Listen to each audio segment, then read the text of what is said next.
in this lesson, we are going to look at tools, working with tools and tools properties. All these tools here are used to perform one task or the other. So when you first open your Photoshop, let's look at this color. We have two primary color modes, in Photoshop. We have the foreground color and then we have the background color. So most of the time you're going to be interacting with the foreground color. That is the color in the foreground, in the forefront, while the background color is the one at the back. So any color you apply to your object on the layer, you can change the color, the foreground color, by clicking here. If I click here, let's say I want to change to red, you can see that the foreground color has changed to red. So whatever I do now will be in red. You can see because I'm selecting text. Text tool is selected and this has changed to red. I can actually change it also to black if I want to. So that's the option properties. Other things you can do, let's say I want to do a selection around here. Maybe I want to write a delivery lady here or a delivery girl. So what I can do, I can put it on another layer. I'll create a blank layer. Then I'll select this selection, a rectangular selection tool. Then I'm going to draw a selection here.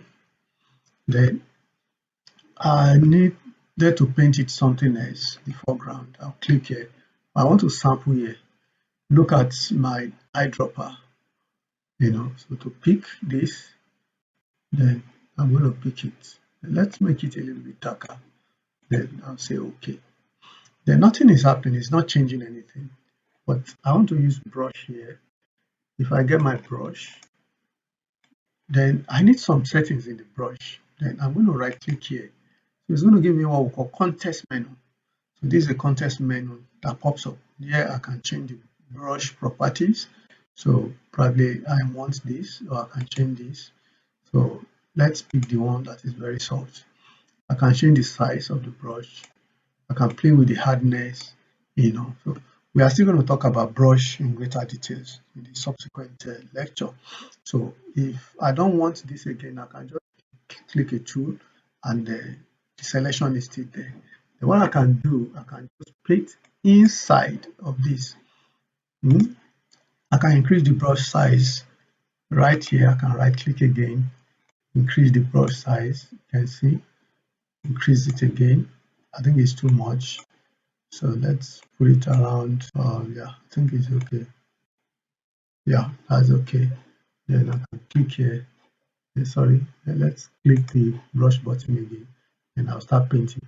You can see that the painting is not getting outside the selection. It's not getting outside the selection. So and remember, I'm painting on this layer. I don't want to merge it with it. Though I can paint on this, but the challenge is that it becomes part of this layer, right? So I want it separated so that I can hide it if I want to. So that is how you use context menu and option bar properties. So if I don't want this again, I can go to select, then I'll say deselect, so that I'm able to deselect the selection. Now let's say I want to write something on this. Okay, one thing I want to talk about the color is that, okay, before then, let's look at text. Let's say I want to write something here. I can change this color. Maybe I change it to something like this. Maybe I want it darker. Let's say I say okay. I can still come here in this color panel and pick much more darker, color, right? And then when you go to swatches, you'll see some of the colors we've used. They are here. So all the colors we've used are here. Then you also have other colors that you can play with, right? So we have RGB, we have CYK. We're going to talk about RGB and CYK in later lecture. So that is how it is, and you can change the font size here. This is Arial. If I don't want Arial, I can change it. The font size, let's say we do 18. then every other thing is okay. So what we just do is, so we can come back here and increase. Let's do, I'm double clicking to select everything so that everything is selected. Or you can simply zoom in. You just zoom in, then I'm holding down. So I'm holding down, and I realize that the font size is too small. Let's make it 72. You see Lorem Ipsum. This is a placeholder text. So let's say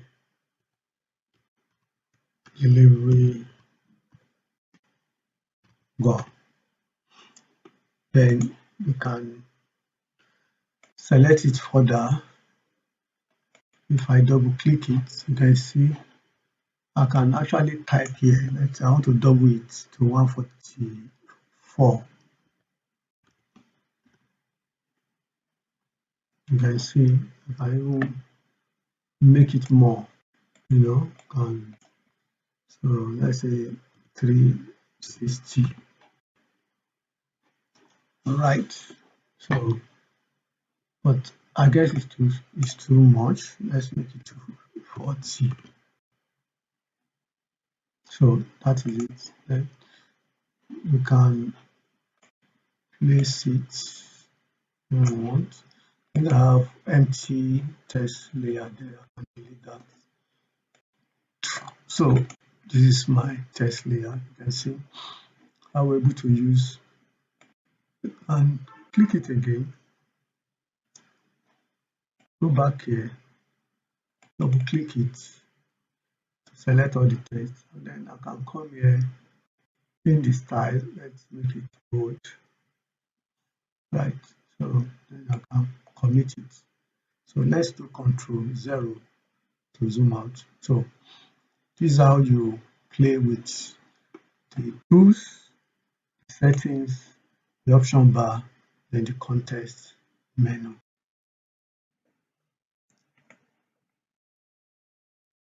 So the other things you might need to do is to change the measurement depending on what you are preparing your document for, the final output. If it's for print, we mostly like to set the default measurement to inch or inches. If it's a screen display, mostly like to set it to pixel. So let's go to Edit, Preferences, Unit and Rulers.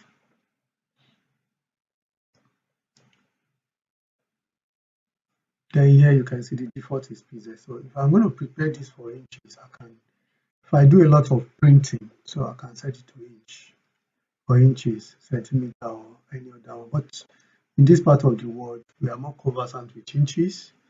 Then pixel will always go for screen display like web, mobile and all that. So I'm going to leave it at pixel. But it's something you can also change on the fly. For example, I can go to View, then I can enable ruler. So you can see my horizontal and vertical ruler.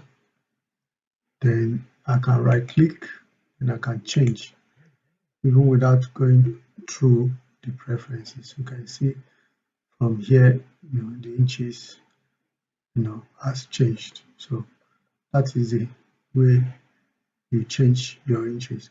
We're still going to talk about ruler, guides, and other things in the subsequent lesson.